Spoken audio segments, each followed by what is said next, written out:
Man, I don't care if this gets viewed, but you know what? I'ma say it anyways. So this is part 3. All right, Gomu Gomu, no me. All right, now listen. I've watched Squid Game season 3. I've fully watched the Squid Games from 1 to 3. All right, and what are my final thoughts about it? Well, to really pretty much keep you up to speed, I'm pretty sure, you I'm assuming that you've already watched the show, all right? Like, all the way from season 1 to season 3. So what do I think about season 3? Well, I'm going to say for season 1, I liked it. I really liked it. I liked the end conclusion. That was good.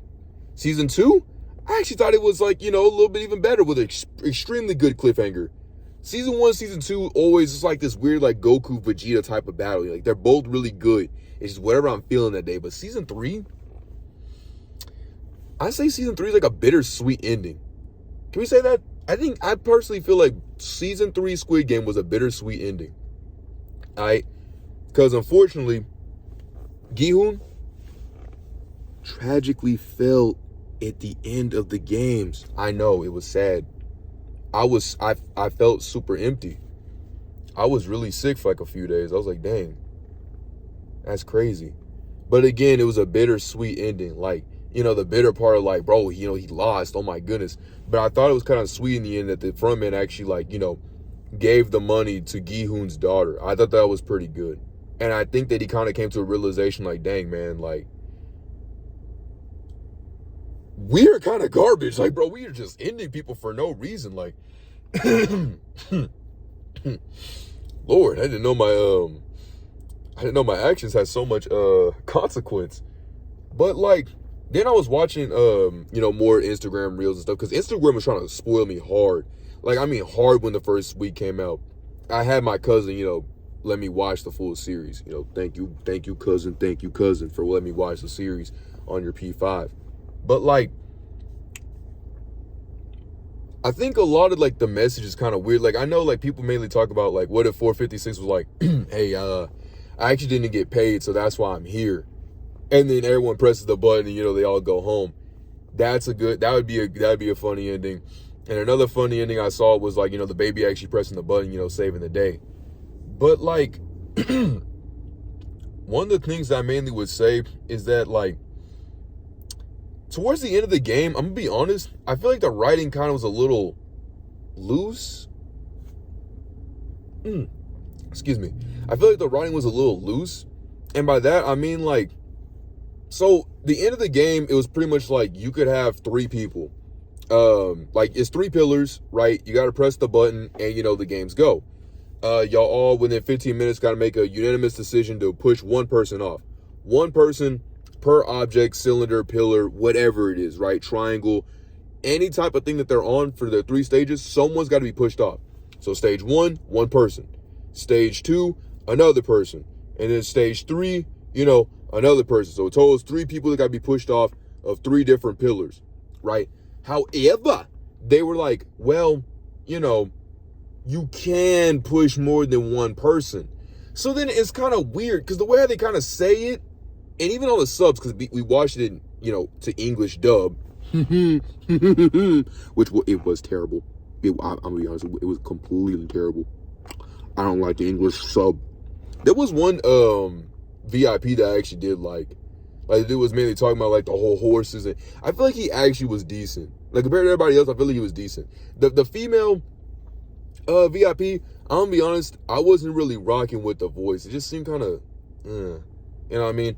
I'm being serious. It's not me trying to pull some stinking move like, oh, because she's like, no, it's just, I just was not rocking with it. I really was not rocking with it. It was just really off. Anyway, all right. So like, this weird like vagueness in the game kind of leads this whole thing of like, yeah, you could kill 3 people. Possibly. Maybe. I mean, that's what you can do. Either that's what you're supposed to do. But like, it is, I don't know. Because it's like, yeah, you have to press the button in order for it to work. But, I mean, like, in one of them, the button got pressed and then more people got pushed. So, like, they're like, yeah, you could push more. You have to at least push one person off. But I thought, because the way how they made it sound like was that you have to push, like, you could push more than one person. So if you want to, you could push more than one person. I thought the way how the game worked was that you had to hit at least a maximum of 3 on whichever of these pillars it is. I don't mean like 3 on different, like, 3, 6, not 12. No, I mean like 3 in total. But if you want to push more within the time limit, that you press the button on, you can. So now that brings the question that I always kind of thought about. What if everyone else died on the first pillar? What if everyone else died on the first pillar? Then what? That's game? Isn't the maximum 3? So, okay, the second pillar. Okay, there's a few people left. Isn't it 3? Like, that's where I feel like the main problem is. Because I know people are mainly like saying like, oh, it was bad writing this. Or, oh, you didn't really get the message from the main thing. Because, the whole point of it is that it's humanity. Humans are not perfect. The whole humanity thing, blah, blah, blah. I get that. I see the message and I think it's a good message. I don't like it, though, because some people are mainly like, well, Gi-hoon, he came back for a malicious reason, or he came back for a terrible reason, da-da-da-da-da. I personally feel like he could have actually made do with the march. If Daeho actually, like, gave the ammunition. This dude, Daeho, I'm going to be honest. Okay, look, let me tell you about this man, Daeho. This dude had literally three times that he could have said, no. He really could have. The first time, whenever they were doing the push, they were like, let's go. He said, I'm going to do it. That's one yes.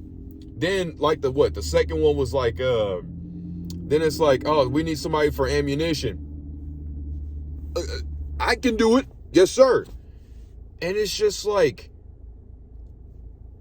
the third one is just that he could have easily told someone, hey, could you go grab this ammunition? But instead he just hid. That's 3. Because I was sitting here like, wait, what was the third one again? Because he literally sat there in shell shock. Because here's the thing. He was a Marine, a fake Marine with a tattoo. And he was basically playing face. And so, he acted like he was this big, bold guy. And at first I thought he was getting shell shocked. That's what I was telling my cousin. I thought he had like PTSD from being in the war. Until he made it all the way back and realized, dang, I could actually be dead here. He really had 3 chances to pretty much say something, but didn't say anything, which ultimately led to their downfall of the push, in my honest opinion, right?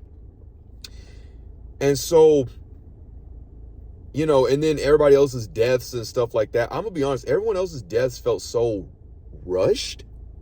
Like the one girl, not Sabiag, it's like 067, right? She had like, she basically was the Goku. Like the granny and the lady that 222 who was giving birth, she was basically the Goku to the Gohan and Krillin. Like, broski, Siski, whatever ski, pulled up, literally threw, people to the wall. Literally bricks are shaking because of her, bro. That's insane. Slamming people into the bricks and just bang. Then she could finally leave because now she had all the keys, but then she was like, oh dang, I gotta get Gohan and Krillin. She pulls back, it's like, hey guys, I found a way out. So wrong. Then the grandma is trying to like, tell the son, like, because the son's like, I don't want to be a killer. I want to be a killer because I got to go stab somebody. And so he can't pull through with it because he can't throw a punch.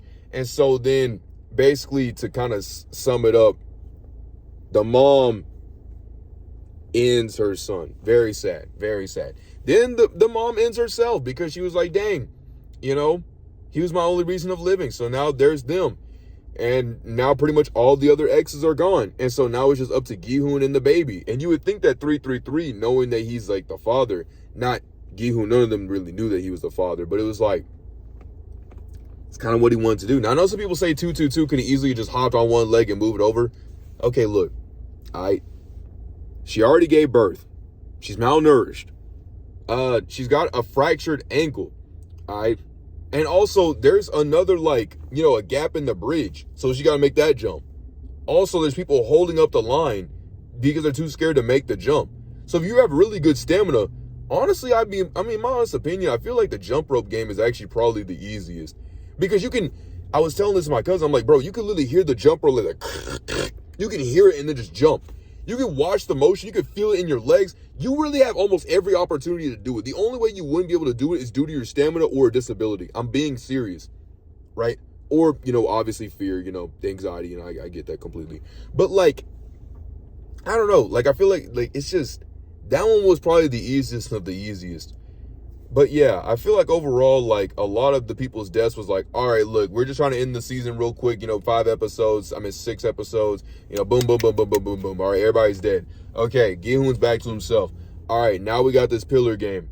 And now we're just gonna kind of like, we're gonna say you can kill 3 people, but like, you gotta press a button. But like, I mean, we did say that you could kill 3 people right here and there. But like, again, another plot hole is like, what if they just end everybody right then and there? And then, I know someone's gonna bring up, what about the Gi-hoon and the 333 fight? Okay, why didn't you press the button right then and there?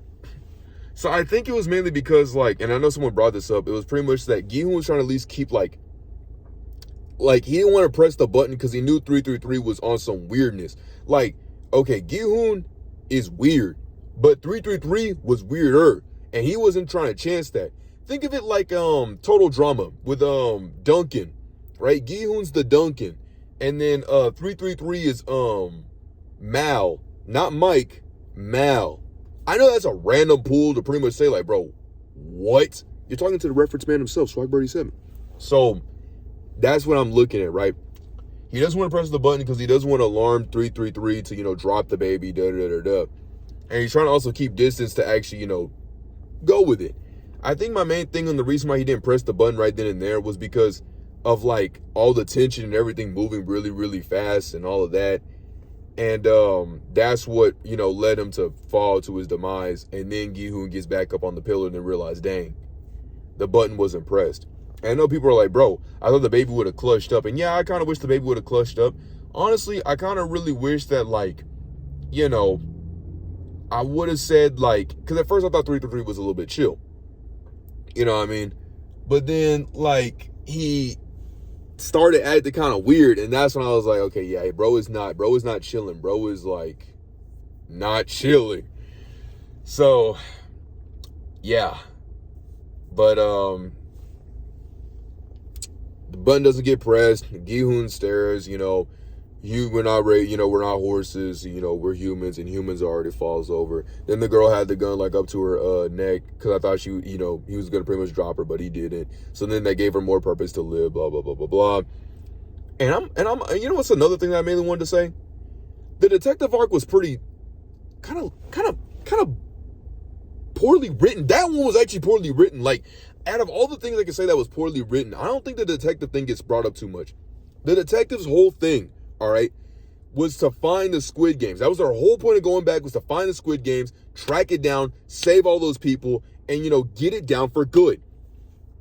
The detective does jack diddly and or squat. There's probably been more people that have actually helped this dude out, more than he's actually really helped himself out, okay? And so, even then, like, he's getting all this information, all this stuff, and he still is not, like, the least susceptible. And even then, once he figures out that the fisherman is actually, like, the traitor, they get to the island, there's no point because they destroyed all the evidence. The front man destroys all the evidence once he realized that, oh, dang, the Coast Guards and stuff are realizing about this island, that there's actually something going on here. He destroys, parts of, all the evidence that they had. So it's like that the games didn't even exist in the first place, which I think is really dumb because, again, your whole point was to make it to this island and stop what was going on for good. I would have at least loved a part where he, the frontman could have at least, like, came back, dropped all the money off, and then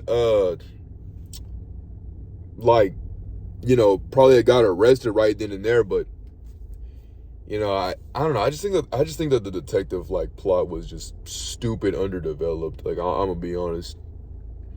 I really wish it was just developed a little bit more. Then the park and the girl that basically found the reasoning to live, like, actually got to saw the person that she had saved and all that.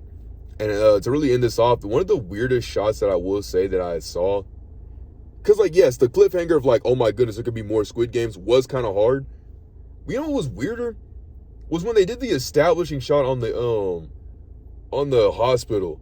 Because even me and my cousin, we were sitting there like, that's a long establishing shot. Like, they probably sat there, like, on that thing for 20 seconds. Like, I saw a person open the door and walk all the way off screen.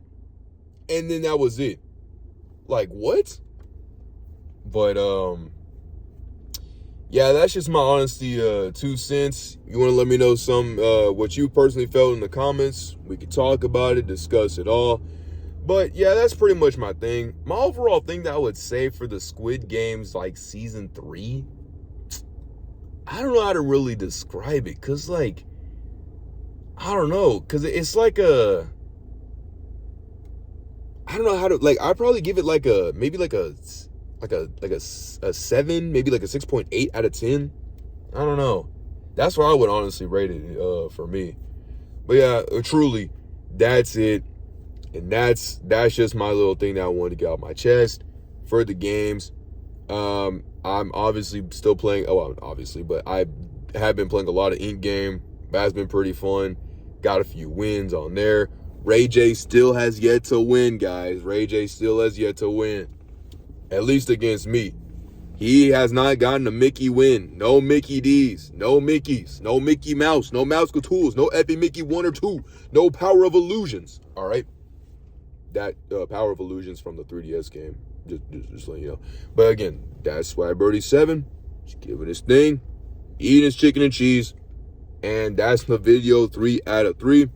And it's 9:10, so I got to make sure to clock out. Saying beware and take care.